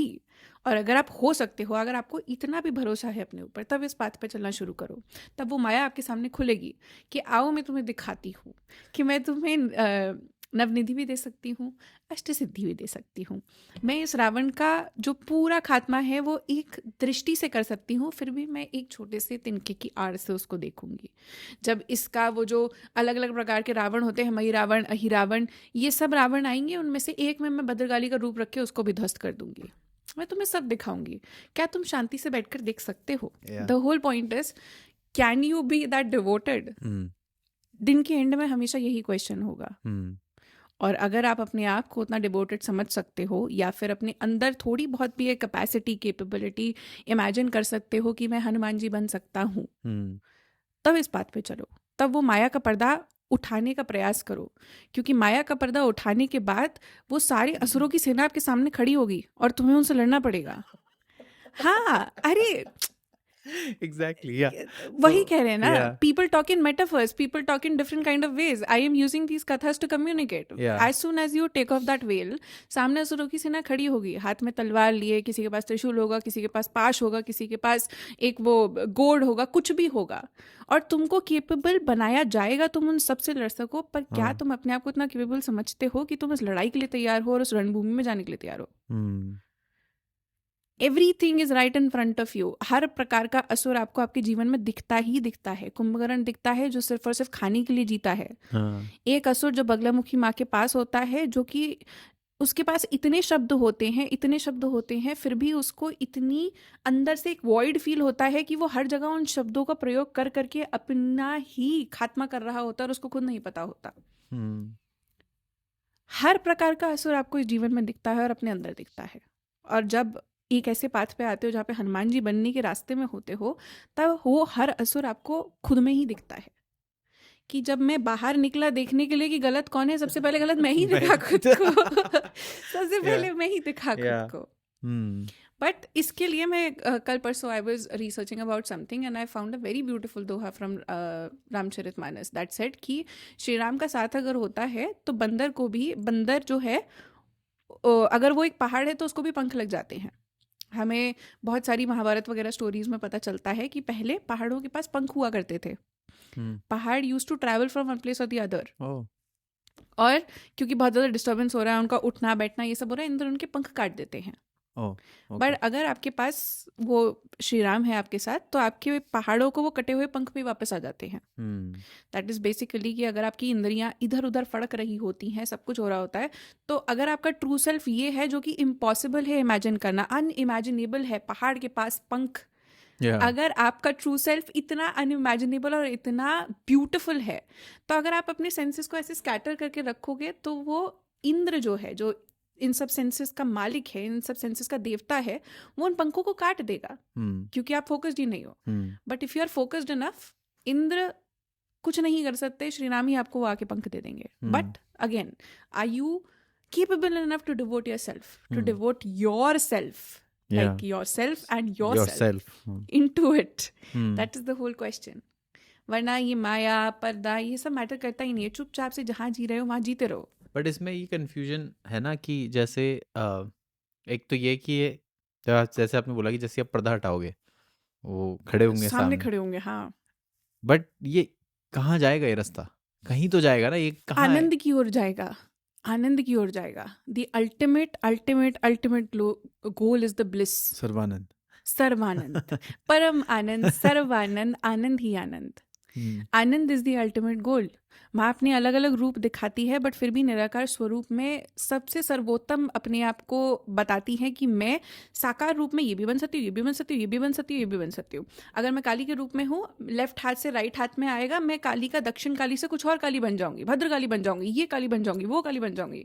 But मेरा स्वरूप जो है वो समझने के लिए मुझे निराकार में समझना पड़ेगा। निराकार में कुछ नहीं है देखने के लिए। Exactly. तो क्या है? आनंद ही तो है। बॉडी में फील करोगे उसको। बॉडी में हर जगह फील करो। बॉडी में तो रहोगे ही नहीं, तो फील कैसे करोगे बॉडी में? सही है, exactly. Anand is the ultimate goal, जहाँ पे सब कुछ सम हो जाता है, जहाँ Okay. पे हर कुछ प्रकृति का खेला है, Bliss. जहाँ पे हाँ ब्लिस, जहाँ पे मल भी काली है और मूल भी काली है। Everything is Kali, everything is bliss. समाधिष्ट, समाधिष्ट, समाधिष्ट कह लो, समाधि कह लो, निर्विकल्प में जाके कह लो, कुछ भी कह लो। The ultimate goal is the anand that you are going to get. मतलब to make it understand easily, something bad is happening in my life, fine, good is happening, वो बहुत पहले छूट जाता है, बट अच्छा वो तो छूट गया पहले, वो बट अब बहुत पहले ये छूट- ऑलरेडी हो गया है कि हाँ ठीक है, दोनों एक ही हैं। देखो, जब इस मार्ग पे चलते चलोगे, जो आश्रित होना अपने शरीर के ऊपर फील होता है, वो होना बंद हो जाएगा। जो सेल्फ है वो डिसॉल्व हो जाएगा। जब सेल्फ नहीं होगा, तो वो जो आश्रित होने की फीलिंग है वो भी नहीं होगी। किसी चीज़ की आवश्यकता नहीं होगी, किसी चीज़ पर डिपेंडेंसी नहीं होगी। तो आप में और ये जो हवा बह रही है, इसमें कोई फ़र्क नहीं है। हमें अभी लग रहा है कि ये बहुत ही थियोरेटिकल बातें हैं, but being Hanuman ji in Ashok Vatika, this is very much possible. This is, आप पवन के पुत्र बन जाओगे, आप हवा के साथ बहते हुए नजर आओगे। और ये नहीं कि मतलब मेरी बॉडी बह रही है हवा के साथ, it's just the inner state. But ये एक अलग मार्ग है, हर किसी हम्म के लिए मार्ग नहीं बना होता और भगवान ईश्वर चूज करते हैं ये किसके लिए हम्म मार्ग है।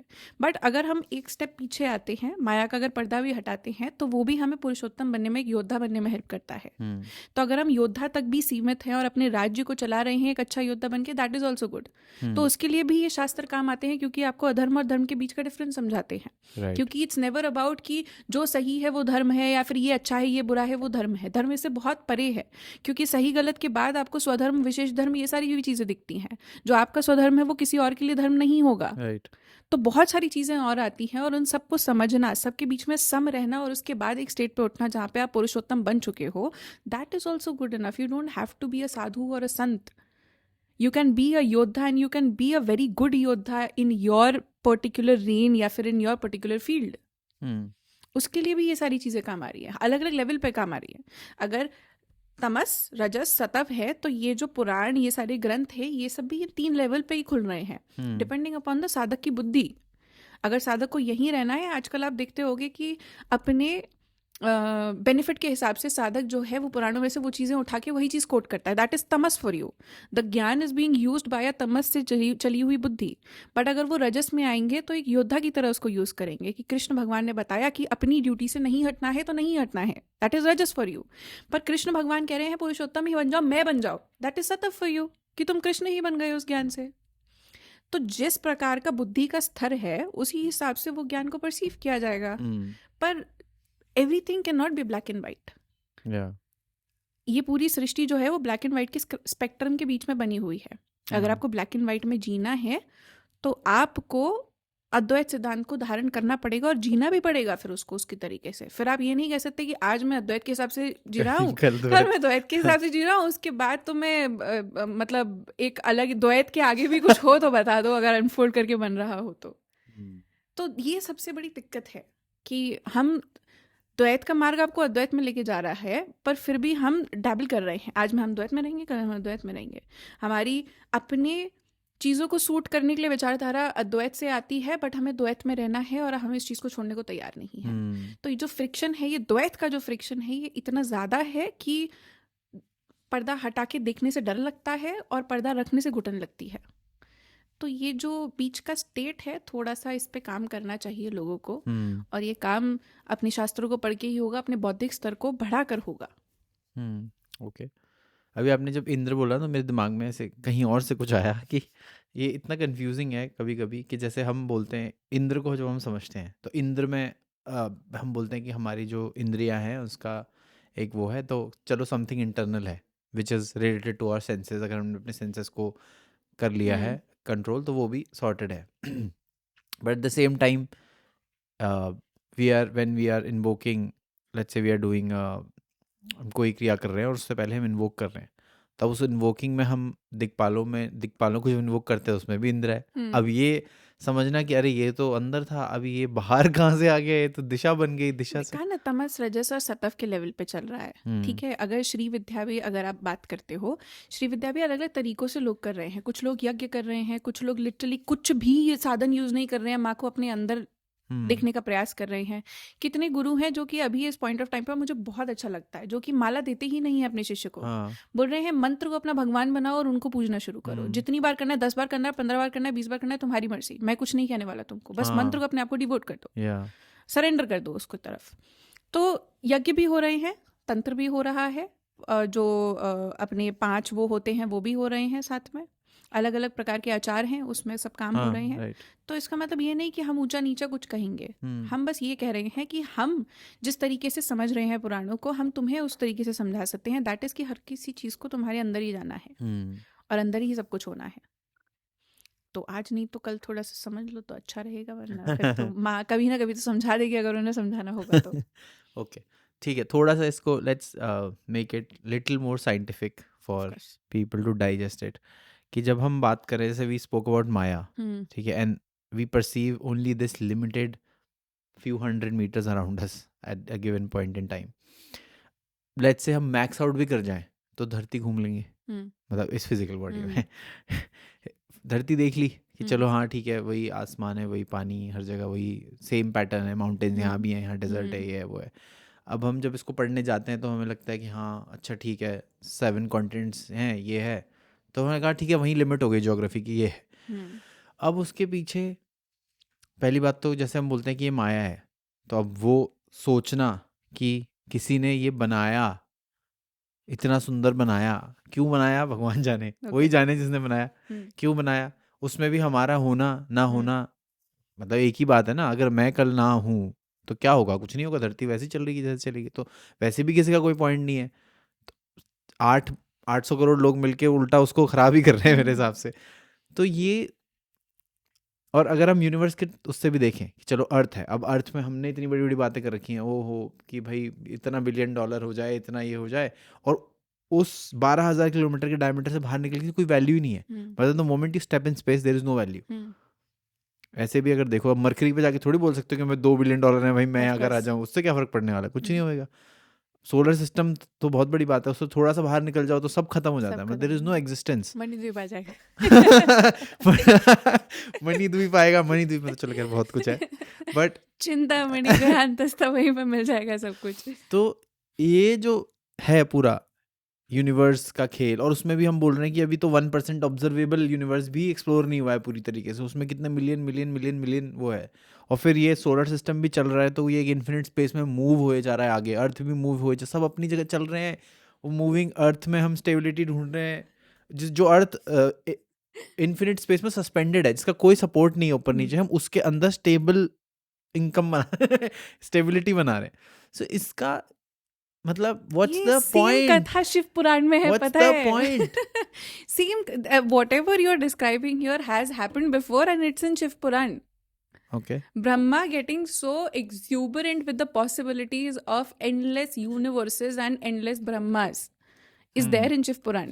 What you're doing is that कि if you're a creator and you are thinking about other creators who are living in other universes, what they are doing at this point of time, क्या कर रहे हैं, कैसे कर रहे हैं, और इतना बड़ा ब्रह्मांड में क्या करूंगा, मैं कैसे करूंगा, मैं क्या करूंगा, मैं कैसे करूंगा, वो इतना exuberant हो जाता है कि उस टाइम पे शंकर भगवान अपना सर ब्रह्मा जी के सर के ऊपर लगाते हैं और उस रूप को रुद्रशिर कहते हैं, ब्रह्मा जी का। वो कहते हैं कि अगर तुम्हें क्रिएटर बनाने के लिए एक ब्रह्मांड में छोड़ा गया है तो तुम्हें अपनी उस सीमा को भी निर्धारित करना बहुत ज़्यादा आवश्यक है। The point is not to see the whole universe through your eyes, the point is to see this whole universe inside you. That is the whole point of dhyan. अगर आप माया की बात कर रहे हो, आप किस संदर्भ में कर रहे हो कि आप आज आपको लगा कि मेडिटेशन हमें क्यों करना चाहिए, क्योंकि हमें माया से उठना है। तो ये दोनों चीजें पैरेलली साथ में चल रही है ना, कि मेडिटेशन भी चल रहा है और माया भी चल रही है। आप रैंडमली किसी बाहर बैठे हुए चाय बनाने वाले व्यक्ति को तो माया के बारे में नहीं बताने लगोगे ना। जब कोई सेम साधक है और एक साधना के मार्ग पे चल रहा है, उससे ही तो माया के बारे में डिस्कस करोगे। और अगर वो साधना के मार्ग में आपको ये कहता है कि मैं बहुत ज्यादा एक्सूबरेंट हो जाता हूँ अनंत ब्रह्मांडों की पॉसिबिलिटी से, तो तुम उसको ये समझाओगे कि इस अनंत ब्रह्मांड को अपने अंदर देखने का प्रयास करो ना, वरना साधना का पॉइंट ही क्या है, साधना हुई क्यों रही है यहाँ पर। The whole of Manidweep, the whole of Sumeru, the whole of everything is right inside you.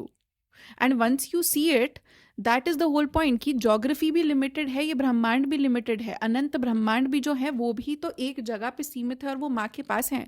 हम कह रहे हैं कि तुम सीधा माँ के पास जाओ ना, तुम अनंत ब्रह्मांडों के पास क्यों जा रहे हो? तुम क्या कर रहे हो? तुम अनंत ब्रह्मांड टू ब्रह्मांड हॉपिंग कर रहे हो, तुम उनकी जननी के पास क्यों नहीं जा रहे हो? She will make you understand everything. And this is a conversation that is happening between two sadhaks. अगर यही कॉन्वर्जेशन एक ऐसे बंदे के साथ में हो रही है जो कि एक साधना के मार्ग में नहीं है, तो उसको यही बोला जाएगा कि अगर तुम्हें एक्सप्लोर करना है तो तुम करो। क्योंकि ब्रह्मांड को घूमने के बाद भी जो तुम्हें अध्यात्म मिलता है, वो अध्यात्म भी बहुत ज़्यादा इंपॉर्टेंट है। ज़रूरी नहीं है कि हर किसी का एक ही पॉइंट हो। अगर आप ये वेदांतों में जाते हो, वेदों में जाते हो, चरैविति कहा गया है। चलते रहो, किसी भी सेंस में हो सकता है। अलग अलग जगह जाके ज्ञान को एकत्रित करो या फिर अपनी प्रज्ञा को चलाते रहो, किसी भी पॉसिबल तरीके से चलते रहो बस। तो चलना पैरों से चलना, दिमाग से चलना, हाथों से चलना, कैसे भी चलना। एंडलेस पॉसिबिलिटीज हमेशा एग्जिस्ट करेंगी। आपकी ही एंडलेस पर्सनालिटीज एग्जिस्ट करती हैं। कौन सी आप चूज करते हो और किसको बढ़ावा देते हो, वो हमेशा आपके ऊपर, माँ के ऊपर, और जितना समर्पित करोगे उनके ऊपर रहेगा। Okay, you can be a creator of 10 heads और 1000 heads, that depends on you. अगर 4 मुख्य ब्रह्मा है, वो आपके मूलाधार की 4 पंक्तियां हैं। 1000 मुख्य ब्रह्मा है, वो सहस्त्रार की 1000 पंक्तियां हैं। कहाँ पे रुकना है आपको बीच में, वो आपका पॉइंट होता है। किस लेवल ऑफ उस पर जाकर रुकते हो। राइट। और ये सारी बातें, माया की बात, ये सब बात, ये तभी उसी संदर्भ में हो सकती हैं जिस संदर्भ में हम अपने अंदर जाने की बात कर रहे हैं। क्योंकि अगर हम अंदर नहीं जा रहे हैं और सिर्फ माया की बात कर रहे हैं तो there is no point of talking about maya. जब हमें बाहर ही रहना है तो जो सामने है उसको परसीव करते हुए चलो ना। पर जब हम अंदर जा रहे हैं और ये कहेंगे कि हम एक बेटर सेल्फ बनना चाहते हैं, नहीं हमें ये देखना है कि भगवान हमारे अंदर है, बट इतने सारे ब्रह्मांड है तो इतने सारे भगवान होंगे और ये क्या करेंगे नहीं। और इसके लिए मैं कह रही हूँ कि सारी चीज़ों को साइमल्टेनियसली पढ़ोगे ना तो उस मनोविज्ञान पे काम कर सकते हो, क्योंकि मन का काम यही है। मन का काम यही है कि वो भागेगा ही इधर उधर, वो एक ब्रह्मांड में रुक के रह ही नहीं सकता है। या नहीं, कभी कभी जैसे आप ललिता सहस्त्रनाम भी पढ़ो और जब आप उसमें ब्रह्मांड के बारे में पढ़ना शुरू करते हो, जब आप उसमें वो लाइन आती है अनंत कोटि ब्रह्मांड जननी, तो आप सोचते हो अनंत कोटि ब्रह्मांड जननी, तो आपने आपके अभी तक के एक्सपीरियंस के हिसाब से तो ब्रह्मांड यूनिवर्स को आप जैसा साइंस ने दिखाया है वही है कि भाई देखो अर्थ है, अर्थ के बाहर ये है, सोलर सिस्टम के बाहर वो है, मिल्की वे है। ऑफ कोर्स मतलब वो वैसे ही उतना एक्सपैंडेड बाहर है, वैसे उतना ही एक्सपैंडेड अंदर भी है। अगर आप उसको जूम आउट और जूम इन करके देखो तो एटम तक चले जाओ तो भी सेम ही है वो। बट फिर आप सोचते हो कि अच्छा और एक और होगा, या तो मतलब दिमाग तो चलना शुरू होता है ना, या तो एक और ऐसा होगा या इसी में और होंगे। बट ये किसी कहीं तो किसी के हाथ में तो होगा ना। अगर इस तरीके से देखते हैं कि अगर आपका ऑडियंस भी है, अगर वो बहुत ज़्यादा शाक्त उसमें नहीं है, अगर उन्होंने गीता भी पढ़ी है, तो किसी भी पॉइंट ऑफ टाइम पे जब विराट स्वरूप कृष्ण भगवान दिखा रहे हैं तो वो ये नहीं कह रहे हैं कि अर्जुन मेरे पास अनंत ब्रह्मांड जो है वो मेरे काबू में है, मेरा रोम रोम जो है वो एक ब्रह्मांड को रिप्रेजेंट करता है और तुम इन सब ब्रह्मांडों में घूमो और मुझको जानो। भगवान कह रहे तुम मुझको बन जाओ, मुझे जानो और मैं ही बन जाओ, तुम कृष्ण बन जाओ। भगवान नहीं कह रहे कि तुम अर्जुन प्लैनेट नंबर 1 का या 2 का या 3 का बनो। वो कह रहे हैं तुम इन सबको जो इस सबका जननी है, जो इस सबका जनक है, तुम वही क्यों नहीं बन रहे हो। तो there is that thin line कि जहां पर हम इन सब चीज़ों से डिस्ट्रैक्टेड है और जहां पर हम वो सोर्स बनने का प्रयास कर रहे हैं जो इन चीज़ों को बना रहा है। That is the thin line जो कि आपको क्रॉस करना है, जो कि एग्जिस्ट करती है पर बहुत कम दिखती मतलब है। वही कि यही समझना कि कोई पॉइंट है नहीं, कोई पॉइंट नहीं, कोई पॉइंट नहीं है, कोई पॉइंट नहीं है। मैं कह रही हूँ कि अगर आपको चरेविति चलना है, आप ब्रह्मांड के कोने कोने में जाओ, वो भी आपको अध्यात्म देगा। पर साइमल्टेनियसली अगर आप उस चीज़ को कंपेयर करो कि एक बंदे ने एक जगह पे बैठकर बोध किया है वो गलत है, तो इन दोनों को कंपेयर नहीं किया जा सकता। बोध दोनों को होगा और भिन्न भिन्न प्रकार का होगा, पर बोध दोनों को होगा। ओके और ये जो आपने जैसे बोला था बीच में divine intervention, do you think this is based on that particular soul's journey till now? Sort of कि उसके पास क्या क्या आपको डाउनलोड कैसी हुई चीज़ें रैंडमली एक दिन? No idea. कौन एक्सप्लेन कर सकता है? बहुत सारी ऐसी चीज़ें हैं जो कि जस्ट बिकॉज अभी तक उनका कोई एक्सप्लेनेशन नहीं है डजंट मीन कि वो एग्जिस्ट नहीं करती हैं।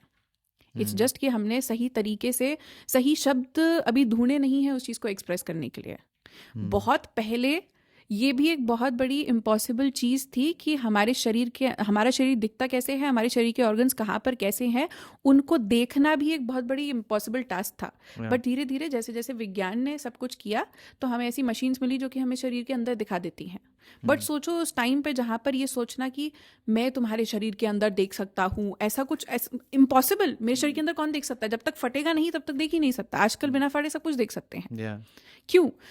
क्योंकि यही चीज़ ऑलरेडी भी एग्जिस्ट करती थी कि योगी भी यही कर सकते हैं। वो अंदर जाकर अपने आप को, अपने पर्टिकुलर शरीर को देख सकते हैं। जब प्राण विद्या को सिखाया जाता है, प्राणायाम सिखाया जाता है, सबसे पहले एनाटॉमी पढ़ाई जाती है। कितनी नाड़ियाँ होती हैं, कितनी नर्व्स होती हैं, दिल कहाँ पर है, लिवर कहाँ पर है, ताकि आप अंदर जाकर उस चीज़ को ट्रैक कर सको और सिर्फ अपने अंदर नहीं किसी और के अंदर भी कर सको, फील कर सको कि कहाँ पे किसी का रुकाव है, बहाव है।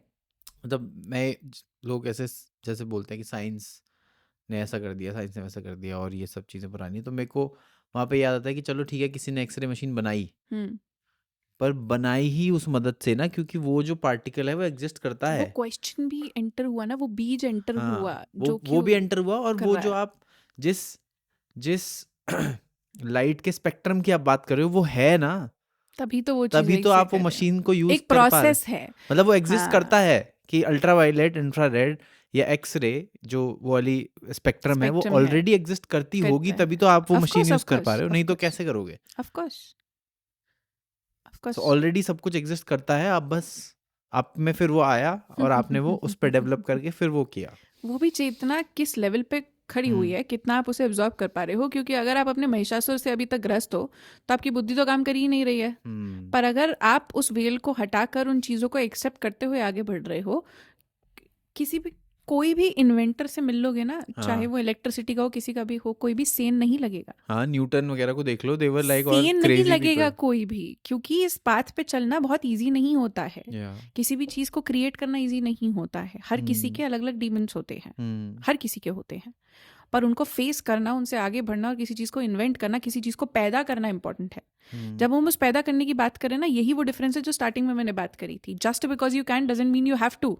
एग्जैक्टली। जस्ट बिकॉज तुमको एक बीज दिया गया है कि तुम एक बच्चे को पैदा कर सकते हो, is not equivalent to you being a creator. कि करना ही है। करना ही है, और तुम क्रिएटर नहीं कहलाओगे उससे, जस्ट बिकॉज तुमने किसी को पैदा कर दिया। हाँ तुम्हें समझना पड़ेगा कि ये कितना लंबा प्रोसेस है, और क्यों ये 16 संस्कार किए जाते थे और ये सब किए जाते थे, क्योंकि वो चीज़ एक बहुत बहुमूल्य चीज़ है। हम्म तुम एक जीवन पैदा कर रहे हो, और जब तक तुम्हें उसकी ग्रेविटी नहीं पता चलेगी तब तक। या जब भी मैंने दुर्गा सप्तशती पढ़ने की कोशिश करी है, और जब भी मैं उसको थोड़ा बहुत समझने की कोशिश करी, तो दे ऑलवेज देयर इज, उसमें ऑफ कोर्स बहुत सारे स्तोत्रम्स हैं, अर्गला है, एंड स्टार्टिंग होती है ना, किसी और से स्टार्टिंग होती है, देवी कवच से भी देवी होती है, देवी कवच, स्तुति जो होती ब्रह्मा जी है। स्तुति हाँ करते हाँ हैं। हाँ। और फिर उसमें आता है सिद्ध कुंजिका। और सिद्ध कुंजिका को जब आप पढ़ते हो तो आपको ऐसा लगता है कि आप कुछ अनटैप्ड सी चीज़ पे टैप कर रहे हो, जैसे कुछ बहुत ही सीक्रेटिव है, कुछ ऐसा है जो मतलब पावरफुल है इन इटसेल्फ। तो I would want of course you to talk about Siddh Kunjika, explain it in simple words if simple possible. Simple simple words. पहली बात तो सिद्ध कुंजिका जो है is a conversation between Shankar Bhagwan, Mata Parvati. Shankar भगवान कह रहे श्रृणु देवी प्रवक्ष्यामि कुंजिका स्तोत्र, तो हम आज चलो कुंजिका स्तोत्र पढ़ाते हैं। पर उससे पहले वो थोड़े से गाइडेंस वगैरह देते हैं। ये न मंत्र प्रभावेण चंडी जाप शुभ भवेत् न कवचम न गला स्तोत्रम कीलकम न रहस्यकम न सूक्तम न विधानम च न सुन च वाचनम। कि पहले देख लो, इसको पढ़ने के लिए ना तुम्हें इसकी आवश्यकता, इसकी आवश्यकता, इसकी आवश्यकता, इसकी आवश्यकता नहीं है। बट इसीलिए नहीं है क्योंकि ये इतनी गुप्त चीज़ है। पहली बात तो ये इतने बड़े सत्य को रिप्रेजेंट करती है, first. Second, this is so hidden, so gupt and so crucial कि इसको अपनी योनि की तरह बचाकर और छुपाकर रखना। स्वयं निर्वी पार्वती, ठीक है। मारणम मोहनम वश्यम स्तंभनो चटादिगम, ये सब तुम्हें छू ही नहीं सकते हैं अगर तुम्हें इसका मतलब समझ में आ जाता है। In essence when you talk about Siddh Kunjika स्तोत्र, कुंजिका चाबी की बात होती है। वो चाबी जो है ब्रह्मांड के रहस्य की चाबी है। ब्रह्मांड कैसे बनता है, कैसे चलता है, और वापस से भगवान की तिरोधन शक्ति से सब कुछ खत्म कैसे होता है और उसमें लीन हो जाता है, निराकार हो जाता है। सिद्ध Kunjika is that for you. जब हम ईं ह्रीं क्लीं चामुंडाय विच्चे की बात करते हैं, जब इस पूरे मंत्र को तंत्र से, तत्वों से, क्रिया से, इस सब से खोला जाता है, तो इसके अंदर से तत्व बाहर निकलते हैं, तन्मात्राएं बाहर निकलती हैं, और जैसे वो इवॉल्व करती हैं इस पूरी सृष्टि को बनाने के लिए, द मंत्र टेल्स यू दैट। क्योंकि जैसे ही मंत्र खत्म होता है, अब वो मंत्र भी जो है, जो हम नवार्ण मंत्र कहते हैं, उसको यहाँ पे संपुट की तरह यूज़ किया जाता है। मतलब उसको बीच में एक मंत्र आता है, लास्ट में आता है। अभी क्योंकि खाया पिया है इस वजह से मैं बहुत ज़्यादा उसको नहीं करूँगी, वरना पूरा ही करना पड़ेगा बैठकर। बट द पॉइंट इज, पहले नवार्ण मंत्र होता है, उसके बाद प्रॉपर ज्वाले ज्वाले ज्वल ज्वल प्रज्वल प्रज्वल, और उसके बाद वो मंत्र फिर से बोलते हैं। तो एक्चुअल में ये जो बीच की चीज़ है, ज्वाले ज्वाले ज्वल ज्वल प्रज्वल प्रज्वल, ये सारे जो बीज मंत्र हैं, ये एक्सप्लेन करे गए हैं दुर्गा सप्तशती में और कुंजिका स्तोत्र में। कैसे ये मंत्र जो हैं, ये शंकर भगवान की, गणेश भगवान की, माँ दुर्गा की, इन सब शक्तियों को रिप्रेजेंट करते हैं। ग्लौम भी आता है, जूम आता है, सह आता है, ये सब बीज मंत्र। जूम सह जो होता है मृत्युंजय बीज मंत्र होता है शंकर भगवान का। ग्लौम जो होता है वो हरिद्र गणेश से रिलेट किया जाता है। अलग अलग बीज मंत्र आते हैं और उसको बांधता है ओम ऐं ह्रीं क्लीं चामुंडाय विच्चे। अब नेक्स्ट उसमें हमें पता चलता है कि क्यों बांधता है, क्योंकि वहाँ पे लिखा है इंकारी सृष्टि रूपा ये ह्रींकारी प्रतिपालिका क्लींकारी काम रूपिण्य बीज रूपे नमोस्तुते। इंकारी सृष्टि रूपा ये, इंकार से सृष्टि कैसे बनती है, ह्रींकार से उसका प्रतिपालन कैसे होता है, क्लीम से काम की सृष्टि कैसे चलती है, इस बीज मंत्र को हम नमन करते हैं। चामुंडा चंडघाटी चा ये कारी वर्तनी, पूरा का पूरा पढ़ोगे आप, आपको सिर्फ ये समझ में आता है कि आकाश तत्व से स्पंदन होता होता कैसे तन्मात्रा बनती बनती, स्पर्श, शब्द, गंध, रस, ये सब कैसे बनते हैं, और वो आकाश तत्व भूमि कैसे बनता है, खुलते ही। और इसके लिए टेक्निक्स यूज होती हैं, बहुत सारे चक्रों की आवश्यकता पड़ती है जो कि तंत्र में, असली तंत्र में बताए जाते हैं। श्री चक्र वाले चक्र नहीं, अलग चक्र होते हैं जिसमें आपको हर वर्ड डिफर क्यों करता है, क्योंकि पूरा तंत्र वर्ड्स के ऊपर डिपेंडेंट है, मंत्रों के ऊपर। मंत्र किसी शक्ति को कैसे रिप्रेजेंट कर रहे हैं वो जानने के लिए मंत्रों को जानना जरूरी है, अक्षरों को जानना जरूरी है। अक्षर को ब्रह्म की संज्ञा क्यों दी गई है ये जानना जरूरी है। हर अक्षर क ख ग ग अंग क्यों डिफर करता है, क्योंकि अगर हम इसमें से अ को हटा देते हैं तो वो क, क, क, क, क, ऐसे होता है। पर वो क ख कैसे बन रहा है, इसको जानने के लिए असली तंत्र में उतरना पड़ता है। यहीं पे मात्रिका आती है। जब श्री चक्र के अंदर आप घुसते हो, सबसे पहले आपको सिद्धियां चमक वमक दिखाई जाएगी, उसके बाद मात्रिका आती है, राइट। तो जब आप मंत्रों से ये बोलना बंद कर दोगे कि ये मंत्र मुझे सिद्धि देगा, ये मंत्र मुझको ऐश्वर्य देगा, ये मंत्र मुझको ये देगा वो देगा, उसके बाद वो मंत्र आपको बताएगा कि मैं कैसे दूंगा, मात्रिकाएं बताएंगी। तो वो और क ख ग ग में क्या फर्क है वो मात्रिका समझाती हैं आपको, वो भैरव समझाते हैं आपको, क्योंकि मात्रिका और भैरव लिटरली स्वर और व्यंजन होते हैं आपकी वर्णमाला के। तो जब हम इन मात्रिका भैरवों से असली तत्व को तंत्र के इसमें डालते हैं कुंजिका स्तोत्र को, तो ये खुलता है इस तरीके से कि आकाश से भूमि तक का सफर कैसे होता है वो बताया जाता है पूरे में। इवन जो अम कम चम टम तम पम यम शम लास्ट में आता है वो क्या है, अ आ इ ई उ का पहला, क ख ग घ अंक का पहला, च च च च का पहला, क च ट त प सबसे पहले ही तो आते हैं। वो किस मात्रिका को रिप्रेजेंट करते हैं लास्ट में वो आती है, कि अ को भैरव रिप्रेजेंट करते हैं, क को कौन सी मात्रा करती हैं, क वर्ग को कौन सी मात्रिका करती हैं, च वर्ग को, ट वर्ग को, त वर्ग को, हर किसी को एक मात्रिका करती है रिप्रेजेंट, क्योंकि 9 अलग अलग वर्ग बनते हैं। और जो 9 मात्रिका, 8 मात्रिका प्लस नरसिम्ही होती हैं वो किसको गवर्न कर रही हैं, वो इन्हीं सारे वर्गों को रिप्रेजेंट करती हैं जो कि लास्ट में कुंजिका स्तोत्र में लिखे गए हैं। तो Kunjika Stotra is the actual की टू अंडरस्टैंडिंग तंत्र, क्योंकि उसको डिकोड करने के लिए आपको पूरे तंत्र को पढ़ना पड़ेगा। तो वो चाबी इसलिए है क्योंकि वो आपके ताले को खुल रही है, तभी तंत्र खुलेगा। मेरी जो जिज्ञासा थी मंत्रों को समझने की, मंत्र आपके अंदर कैसे बहते हैं, this is something that I don't disclose very often, क्योंकि मैं उसमें रमी रहती हूँ। मेरे लिए एक टाइप का ऐसा क्यों क्यों क्यों क्यों वो शुरू ही इसलिए हुआ क्योंकि 4 साल पहले मैं ये सोच रही थी अम कम चम टम तम पम यम शम विम दुम इम विम हम शम क्या है, क्या है और क्यों है। और जब नीचे देखा मेरे को लगा कि शायद से ऊपर संस्कृत है, नीचे हिंदी देखेंगे तो पता चल जाएगा वहाँ पे लिखा हुआ है ये बीज मंत्र है, इस पर ज़्यादा फोकस नहीं करना चाहिए क्योंकि this represents much more deeper gyan which we are not able to write here.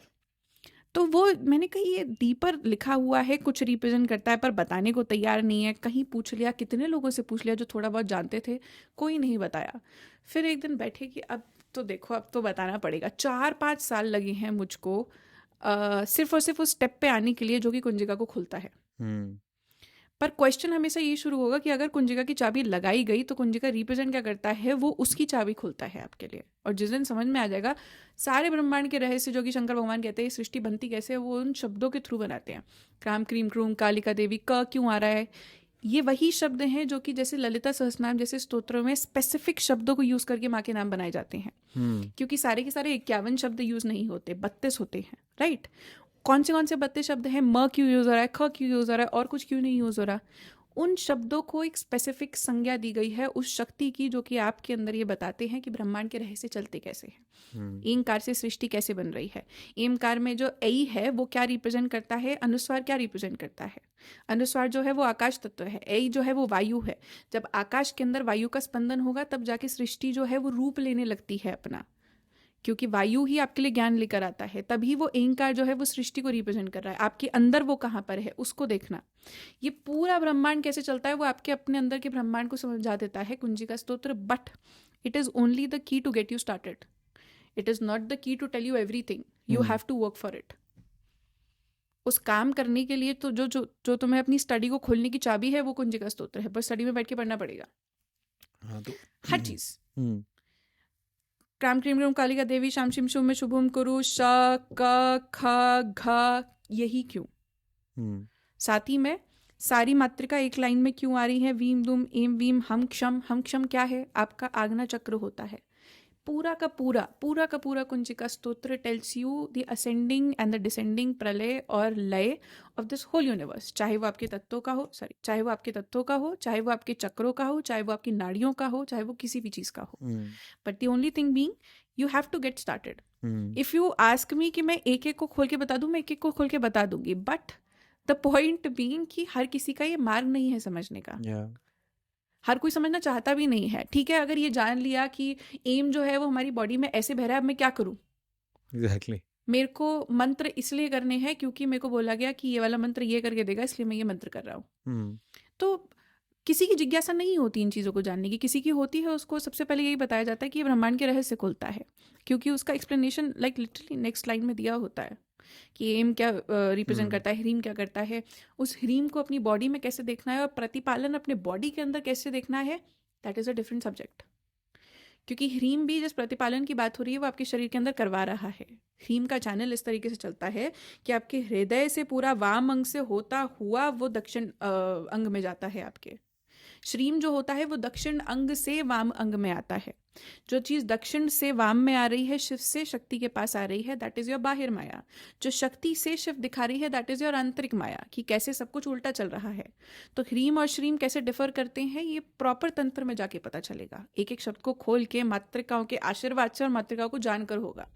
पर जब तक मातृका सिर्फ और सिर्फ ब्रह्मा जी की शक्ति, विष्णु भगवान की शक्ति, वैष्णवी यहीं तक सीमित है, तब तक क वर्ग, च वर्ग, ट वर्ग, त वर्ग नहीं समझ में आएंगे। तभी इससे पहले whenever I go for my workshops, कुछ बच्चों को पढ़ाती हूँ तंत्र का फिलॉसफी और ये सब, शुरू करते समय मैं इस बात को बोलती हूँ कि इस वर्कशॉप में हो सकता है कि जो तुम्हें अभी तक पता हो उस चीज़ को चैलेंज किया जाए। Take your time, let it settle in, उसके बाद कोई डाउट्स हो रीच आउट टू मी, मैं कहीं गायब नहीं हो रही, ठीक है। पर मैं वर्कशॉप की स्टार्टिंग में ही ये डिस्क्लेमर देखिए, सबसे पहले उन्हें वर्णमाला पढ़ाती हूँ कि सबसे पहले अ आ इ ई उ ऊ ए ऐ ये पढ़ो, इसको समझो, ये भैरव कैसे रिप्रेजेंट करते हैं, क ख ग घ च छ ज ज ण ये करो, ये मात्रिका कैसे करती हैं, और उन सब के अभी चेहरे धुंधले करो और इन शब्दों पे फोकस करो, तभी तंत्र समझ में आएगा। तो Kunjika Stotra is the key that starts you on to the path of tantra, the actual philosophy of tantra. मातृका का प्ले कैसे होता है अपनी शरीर के अंदर। तो कुंजिका स्तोत्र आपको, अगर एक दरवाज़ा है जिसमें वो चाबी लगा रहे हो, तो बाहर के ब्रह्मांड में कैसे क्रिया हो रही है और आपके शरीर के अंदर के ब्रह्मांड में कैसे क्रिया हो रही है, उन दोनों के बीच का वो दरवाज़ा है। अगर आप खोल कर दोनों चीज़ों को बैलेंस कर पाए, वेल एंड गुड, नहीं कर पाए तो बस देख के वापस लौटाओ या फिर उसका उच्चारण करो।